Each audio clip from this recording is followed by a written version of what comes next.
നമസ്കാരം. അന്വേഷണാത്മക സഞ്ചാര പരിപാടിയായ കാണാത്ത കേരളത്തിലേക്ക് സ്വാഗതം. കേരളത്തെ ഭ്രാന്താലയമെന്നാണ് പണ്ട് സ്വാമി വിവേകാനന്ദൻ വിശേഷിപ്പിച്ചത്.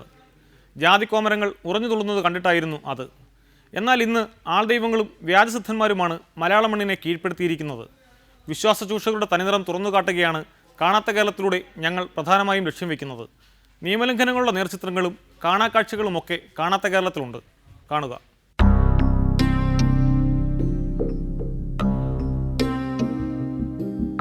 കേരളത്തിൻ്റെ സാംസ്കാരിക തലസ്ഥാനം തൃശ്ശൂർ.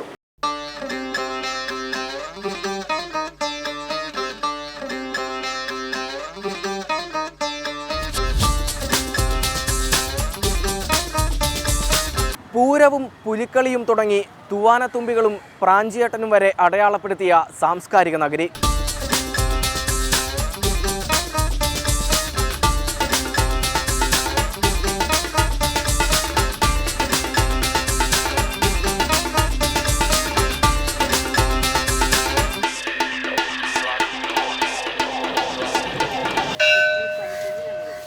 ഇത് നമ്മൾ കണ്ട കേരളം, നമ്മൾ കണ്ട തൃശ്ശൂർ.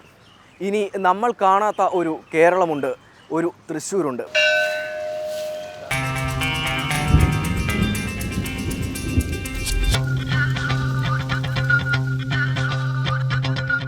കേരളത്തിൻ്റെ സാംസ്കാരിക തലസ്ഥാനമായ തൃശ്ശൂരിലെ കാണാത്ത കാഴ്ചകളാണ് കാണാത്ത കേരളത്തിൻ്റെ ആദ്യ എപ്പിസോഡിൽ.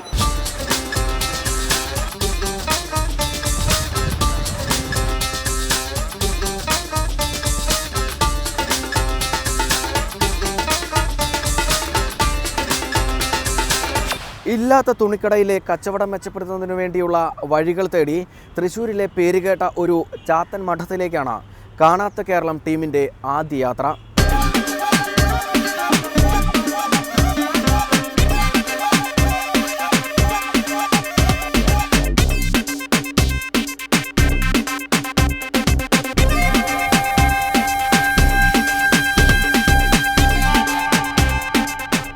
ഇത് പെരിങ്ങോട്ടുകര. എന്തിനും ഏതിനും പരിഹാരം കാണാൻ കഴിയുന്ന കുട്ടിച്ചാത്തന്മാർ സ്വൈര്യവിഹാരം നടത്തുന്ന ഗ്രാമം. പെരിങ്ങോട്ടുകരയിൽ ചെന്നിറങ്ങുന്ന ആർക്കും ആരോടും വഴി ചോദിക്കാതെ ചാത്തൻ മഠങ്ങളിലേക്ക് എത്താമെന്ന് ചുരുക്കം. പക്ഷേ ഏതു മഠത്തിലേക്ക് പോകണമെന്ന് മുൻകൂട്ടി തീരുമാനിച്ചില്ലെങ്കിൽ കുഴങ്ങും. കാരണം അത്രയധികം ചാത്തൻ സേവാ കേന്ദ്രങ്ങളുണ്ട് ഇവിടെ. എല്ലാത്തിനും തന്നെ പതിറ്റാണ്ടുകളുടെ പഴക്കവും പാരമ്പര്യവും. ചിലതെല്ലാം ചോദ്യം ചെയ്യപ്പെടാനാകാത്ത വിധം വൻ ഭക്തജന തിരക്ക് അനുഭവപ്പെടുന്ന വ്യവസ്ഥാപിത ആരാധനാ കേന്ദ്രങ്ങളായി വളർന്ന് പന്തലിച്ചു കഴിഞ്ഞു. അത്തരത്തിൽ പെരിങ്ങോട്ടുകരയിലെ പ്രസിദ്ധമായ ഒരു ചാത്തൻ മഠത്തിലേക്കാണ് ഞങ്ങളുടെ ആദ്യ യാത്ര, കാനാടി മഠത്തിലേക്ക്.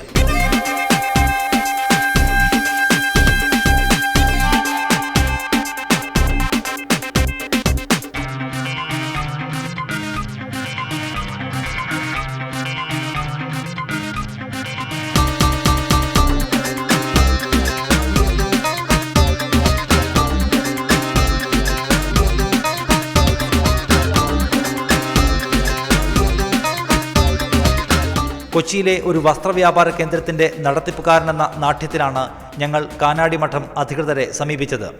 സ്വീകരണ മുറിയിലുണ്ടായിരുന്ന ആൾ ഞങ്ങളോട് കാര്യങ്ങൾ തിരക്കി. കൊച്ചിയിലെ ഞങ്ങളുടെ സ്ഥാപനം വൻ നഷ്ടത്തിലാണെന്നും അതിന് പരിഹാരം കാണണമെന്നുമായിരുന്നു ഞങ്ങളുടെ ആവശ്യം. ചാത്തൻ സ്വാമികൾ എല്ലാത്തിനും പരിഹാരം ഉണ്ടാക്കി തരുമെന്നും 100 രൂപ തന്ന് പേര് രജിസ്റ്റർ ചെയ്യണമെന്നും അയാൾ ആവശ്യപ്പെട്ടു.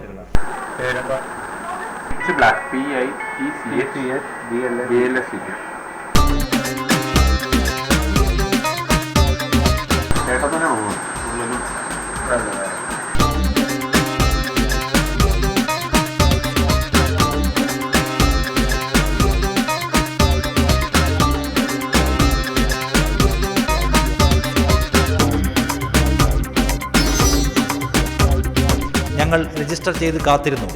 കാത്തിരിപ്പ് മുറിയിൽ വ്യത്യസ്ത മതസ്ഥരായ ഏതാനും ചിലരുമുണ്ടായിരുന്നു. കാത്തിരിപ്പിനൊടുവിൽ ശ്രീകോവിൽ തുറന്ന് ചാത്തൻ സ്വാമികൾ പുറത്തു ചാടി ഉറഞ്ഞുതുള്ളി പീഠത്തിലിരുന്നു.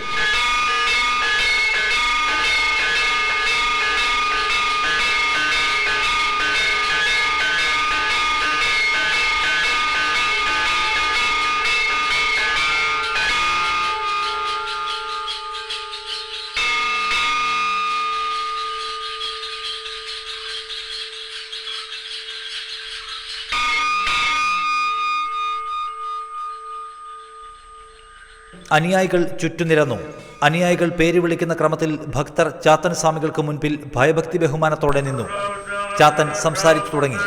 ഭക്തരുടെ പ്രശ്നങ്ങളുടെ കാരണവും പരിഹാരവുമാണ് ചാത്തൻ വിളിച്ചു പറയുന്നത്. പക്ഷേ ഭാഷ ചാത്തനും അനുയായികൾക്കും മാത്രമേ മനസ്സിലാകൂ.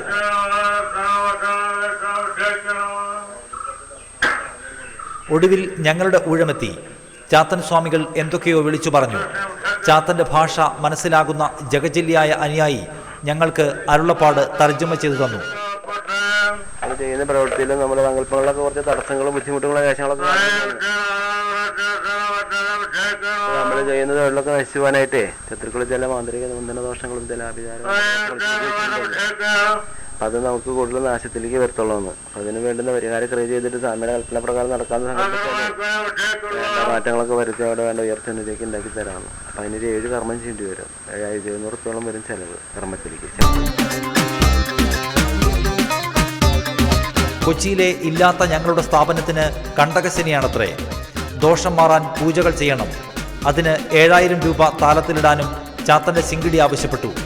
അത്രയും പണം ഇപ്പോൾ കയ്യിലില്ലെന്ന് പറഞ്ഞപ്പോൾ സാരമില്ല, പിന്നീട് വന്നാൽ മതിയെന്നും എന്തെങ്കിലും ദക്ഷിണ താലത്തിലിട്ട് മടങ്ങിക്കൊള്ളാനും അനുയായി പറഞ്ഞു. പോകാനിറങ്ങുമ്പോൾ ഇതാണ് യഥാർത്ഥ കാനാടി മഠമെന്ന ഉപദേശവും തന്നു. മറ്റെല്ലാം ഡ്യൂപ്ലിക്കേറ്റ് ആണെന്നും അടുത്ത തവണയും വഴിതെറ്റാതെ ഇങ്ങോട്ട് തന്നെ എത്തിക്കോളൂ എന്നും ഉപദേശിച്ചു.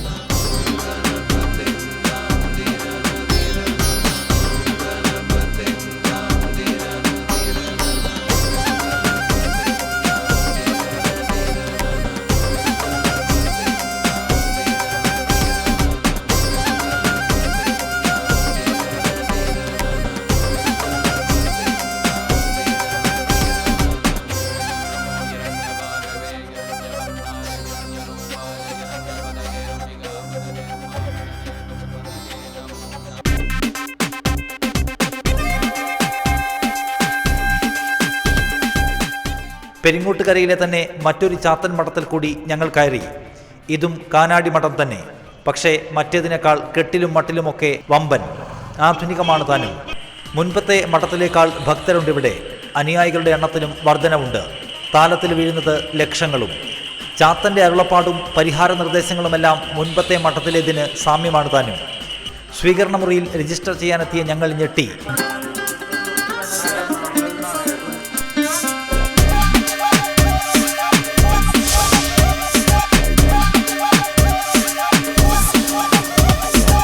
സ്വാമിയും ഞങ്ങളെ കണ്ട് ഞെട്ടി. കൂടുതൽ ചോദിച്ചപ്പോൾ മറ്റേ മഠത്തിന്റെ ബ്രാഞ്ചാണിതെന്നായിരുന്നു മറുപടി. സംശയം തോന്നിയതിനാലാവണം അവിടെ അരുളപ്പാട് കേട്ടതുകൊണ്ട് ഇവിടെ കേൾക്കേണ്ട എന്നായിരുന്നു മറുപടി.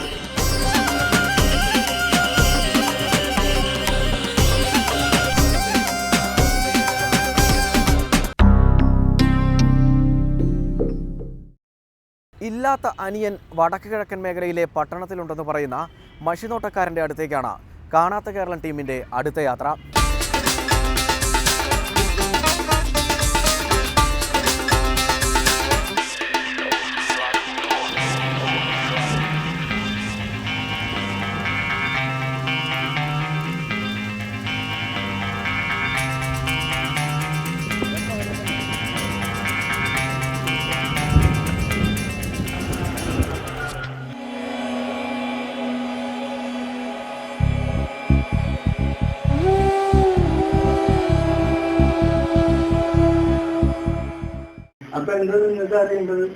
അറിയേണ്ടത് മറ്റൊന്നുമല്ല. എന്റെ ഒരു അനിയനുണ്ട്. ഞങ്ങൾ രണ്ടൊരു കസിൻ ബ്രദേഴ്സാണ്. നമ്മുടെ ഒരു അനിയനുണ്ടായിരുന്നു, മനു എന്ന പേര്. പുള്ളി അപ്പൊ പഠിച്ചുകൊണ്ടിരിക്കണായിരുന്നു മഹാരാജാസ് കോളേജിൽ ഡിഗ്രി BA ഇസ്ലാമിക് ഹിസ്റ്ററി പഠിച്ചുകൊണ്ടിരിക്കണായിരുന്നു. അപ്പൊ കഴിഞ്ഞ മാർച്ചിൽ ടൂർ പോയതാണ്. ആള് പോയിട്ട് വന്നിട്ടില്ല. അപ്പൊ അതാണ് നിങ്ങളല്ലേ എവിടെയാണ് എന്താണെന്നുള്ള കാര്യം അറിയണം. അതിലുദ്ദേശിക്കുന്നത് അതന്നെ. നിങ്ങളിരുന്ന് പ്രാർത്ഥിക്കട്ടെ. മഷീല് തെളിവ് കാണുന്നതിന് പ്രാർത്ഥിക്കുക കേട്ടോ. എന്താ എന്റെ പേര്? മനു. മനു മനു. ഓം മാനു മമ ശക്തി മനോജാതി കണ്ടുകൊണ്ടാകും സംഹരാദുരിതം ദുർഗീനമസ്തംഭി എന്ന മഹാമായി മഷീല് ആൾക്ക് വേറെ അപകടം പറ്റിയതായിട്ടൊന്നും ഇതിൽ കാണുന്നില്ല കേട്ടോ. പക്ഷെ ആളെ തിരിച്ചറിയാൻ പറ്റാത്തപ്പോ ഒരു നേട് പോലെയാണ് ഇവിടെ കാണുന്നത്. ഇവിടെ മനസ്സിലായി. അതും നമ്മളുടെ വീട്ടിലേക്ക് വരണ്ടാന്ന് വെച്ചിട്ടാണ് ശരിക്കും പറയണെങ്കിൽ. വന്നു കഴിഞ്ഞിട്ടുണ്ടെങ്കിൽ ആൾക്ക് മാനസികമായിട്ടുള്ള അസ്വസ്ഥതകൾ ഉണ്ടാവുന്ന പറയുന്നത്. അതുകൊണ്ടാണ് ആള് തിരിച്ചു വരാത്തത്. അപ്പൊ ആള് അലഞ്ഞു തിരിഞ്ഞ് നടക്കുന്ന അവസ്ഥയിലാണ് ഇപ്പോ. വീട്ടിൽ വന്നു കഴിഞ്ഞാൽ ആൾക്ക് അത് ദോഷം ചെയ്യുന്ന പറയുന്നത് അങ്ങനെ കാണുന്നത്. അപ്പൊ നമ്മള് എന്താ ഇപ്പൊ ഇവിടെ നിന്ന് ചെയ്യാൻ പോകുന്നത് വെച്ച് കഴിഞ്ഞാൽ വരാനുള്ള ഒരു രക്ഷ ഇവിടുന്ന് തരാം. ആള് അതായത് വടക്ക് കിഴക്ക് ദിശയിലാണ് കാണുന്നത്. ശരിക്കും പറയുന്നത് ദിശ പറയുകയാണെങ്കിൽ വടക്ക് കിഴക്ക് ദിശ ടൗണാണ് പറഞ്ഞോ, വലിയൊരു ടൗണാണ്. അപ്പൊ അങ്ങനെയാണ് സംഭവം. അപ്പൊ ഇവിടുന്ന് ഒരു രക്ഷ തരാം. ആ രക്ഷ കൊണ്ടുപോയി അവിടെ വെക്കുക. 21 ദിവസത്തിനുള്ളിൽ ഇതിന്റെ തെളിവ് എന്തെങ്കിലും ഉണ്ടാവും നമുക്ക്. അപ്പൊ അതിമ്മ കയറി പിടിക്കുക. അപ്പൊ ആ തെളിവുമ്മ കയറി പിടിക്കുക. എന്നിട്ട് അത് എവിടെയൊന്നും ചെയ്യണേ എന്താന്ന് ചെയ്യണേ അവിടേക്ക് പോയി നമ്മൾ ഒന്നിനെ ആളെ കൂട്ടിക്കൊണ്ടുവരിക. ഇപ്പൊ മനസ്സിലായി. ഒന്നില്ലെങ്കിൽ നിങ്ങളുടെ കണ്ണിപ്പെടാം, അതല്ലെങ്കിൽ ആള് തിരിച്ചു വരാം, അല്ലെങ്കിൽ ഫോൺ ചെയ്യാം, എന്തെങ്കിലും ചെയ്യാം. പറഞ്ഞോ കാണാൻ പറ്റും. നിങ്ങൾക്ക് കാണാൻ പറ്റില്ല. നമ്മള് നോക്കിയാലൊന്നും കാണാം. ഇല്ല, സിനിമയിൽ കാണുമായിരുന്നു കാണില്ല. അപ്പൊ ഇതിലെങ്ങനെ ഇത് മനസ്സിലാവും? അത് നമുക്ക് കോഡ് ഭാഷയാണല്ലേ. അതാണ്, അല്ലാണ്ട് എഴുതി കാണിക്കാൻ മറ്റൊന്നുമില്ല. കോഡ് ഭാഷയാണ്. നമുക്ക് തിരിച്ചു വരുന്നതിൽ എതിർപ്പൊന്നുമില്ല എന്ന് തോന്നാൻ എന്തെങ്കിലും പൂജ നമ്മൾ കഴിക്കേണ്ടതല്ലോ. അത് നമ്മള് പാരസിറ്റമോൾ കൊടുക്കുക. അത് കഴിഞ്ഞിട്ട് വലിയ ഇഞ്ചക്ഷൻ ഇത് കടന്നു നടത്തും. മനസ്സിലായോ?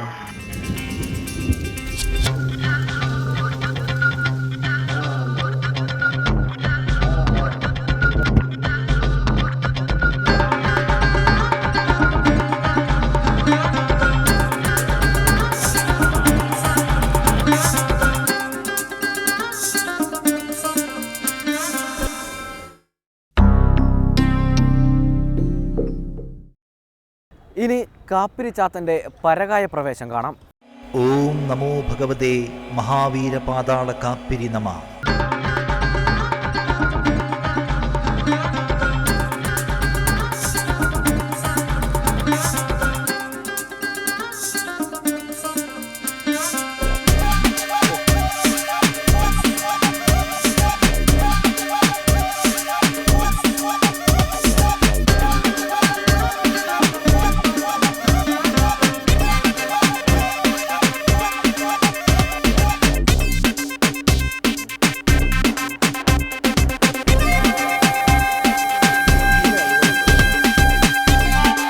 അനേക വർഷം തപസ്സു ചെയ്ത് കൈക്കലാക്കിയ 18 വരങ്ങളുടെ ശക്തിയാൽ ത്രിലോകങ്ങൾ അടക്കി വാണിരുന്ന ശൃംഗാസുരനെ വധിക്കാൻ വിഷ്ണു ഭഗവാൻ സൃഷ്ടിച്ചതാണ് മഹാവീരപാതാള കാപ്പിരി എന്നാണ് ഐതിഹ്യം.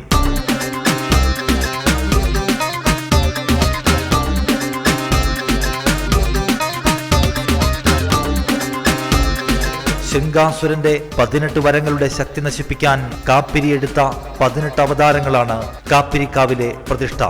ഐശ്വര്യ കാപ്പിരി, അക്ഷര കാപ്പിരി, അനന്ത കാപ്പിരി, വശ്യ കാപ്പിരി, വാണിഭ കാപ്പിരി, വൈഷ്ണവ കാപ്പിരി, നായാട്ടു കാപ്പിരി, സ്തംഭനമായ കാപ്പിരി, മാരണ കാപ്പിരി, മാട് കാപ്പിരി, ഉന്മാദ കാപ്പിരി, പിശാചി കാപ്പിരി, മലപാതാള കാപ്പിരി, ഭേദന കാപ്പിരി, രക്തദാഹി കാപ്പിരി, ജിന്ന് കാപ്പിരി എന്നിങ്ങനെയാണ് ഇവിടുത്തെ കാപ്പിരി രൂപങ്ങൾ. കൗളാചാരപ്രകാരം കാപ്പിരി മുത്തപ്പന് നൽകുന്ന നിവേദ്യത്തിൽ മദ്യം, മത്സ്യം, മാംസം, മുട്ട, മുറുക്കാൻ, ചുരുട്ട് തുടങ്ങി മനുഷ്യർ കഴിക്കുന്നതെന്തും ഉൾപ്പെടുന്നു.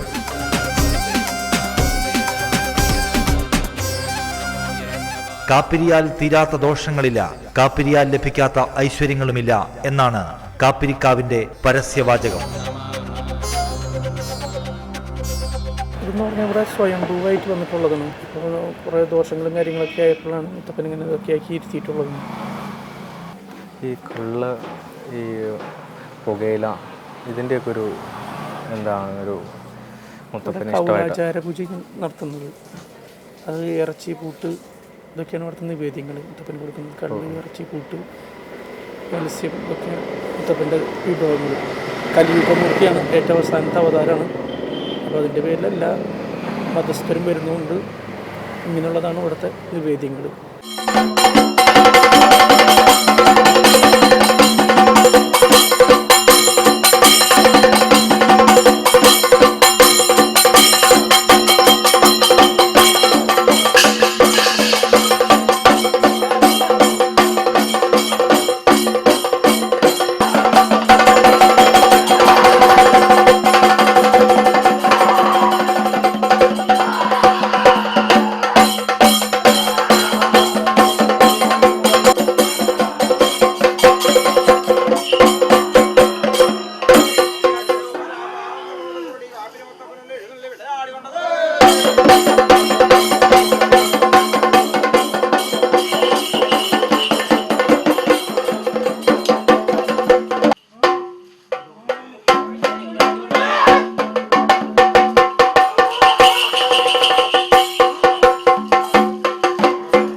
ഏതെങ്കിലും മതത്തെയോ വിശ്വാസ പ്രമാണങ്ങളെയോ അവഹേളിക്കുകയല്ല ഞങ്ങളുടെ ലക്ഷ്യം. മറിച്ച് വിശ്വാസത്തിൻ്റെ പേരിലുള്ള തട്ടിപ്പുകൾ സമൂഹത്തെ ബോധ്യപ്പെടുത്തുകയാണ്. ചാത്തന്മാർ പണി തന്നില്ലെങ്കിൽ മറ്റൊരു എപ്പിസോഡുമായി അടുത്ത ശനിയാഴ്ച വീണ്ടും കാണാം.